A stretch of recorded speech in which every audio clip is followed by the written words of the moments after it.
এই আঁচনিখন জলজীৱন নহয়, কাৰ্যত জলমৰণহে হৈছে বুলি ৰাইজে ক্ষোভ প্ৰকাশ কৰে।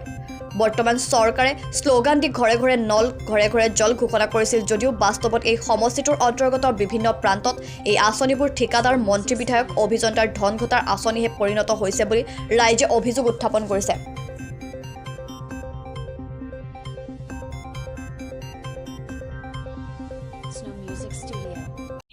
কিয় হোৱা নাই কামটো?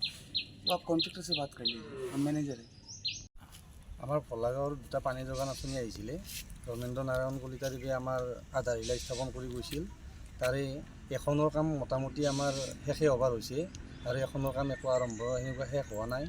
আৰু এতিয়া পাইপলাইনৰ কাম কৰিব আহিছে এখনৰ পাটগাঁও বৰমকমৰ, তাত পথাৰেদি এটা লাইন যায়, সেইটো লাইনটো এতিয়া খান্দিব নোৱাৰে, পানীৰ পিয়াক বহুত আছে আৰু সিহঁতৰ কামবিলাকৰ সেনেকুৱা তাৰমানে এই ভাল হোৱা নাই আৰু বস্তুবিলাক ঠিক নহয়, মানুহবিলাক হালাহালি হৈ থাকে, মিস্ত্ৰী আহে আৰু যায়, কি কাৰণত যায়। আৰু আমাৰ গাঁওবাসী তাৰমানে দুখ প্ৰকাশ কৰিছে যে পানী আমি কেতিয়া পাম, কেনেকৈ পাম, এটাততো হ'বৰে হৈছে পানী, আমি আনটোৰ পানী কেতিয়া পাম।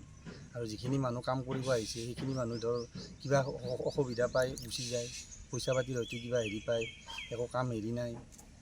এইখিনিয়ে আৰু আমি চৰকাৰক উত্থাপন কৰিছোঁ আৰু তাৰমানে চৰকাৰে কেনেকৈ আমাক পানী দিব ৰাইজক। ফলক চলক কি হৈছে? আৰু তাত ফলকখন লগাই আছিল, ফলকখন মিস্ত্ৰীবিলাকে কি কৰিছে, ফলকখনে বিচাৰি পোৱা নাই, সেই ফলকখন নাই। কিন্তু তাৰে বহুৱা খণ্ডটোতো ঠিকেই আছে, তাত ঠিকেই আছে।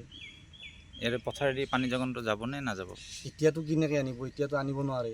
এতিয়া পানী হৈছে, পানীত কেনেকৈ খান্দিব, পাইপৰ ভিতৰত পিয়াক সোমাব, বোকা সোমাব, সেইটো কেনেকৈ পানী খুৱাব মানুহক। তেতিয়াহ'লে কি কৰা যাব? এতিয়া কি কৰা যাব, এতিয়া আমাৰ ফালৰ পৰা এইটো এনেকৈ স্থগিত ৰখাই ভাল।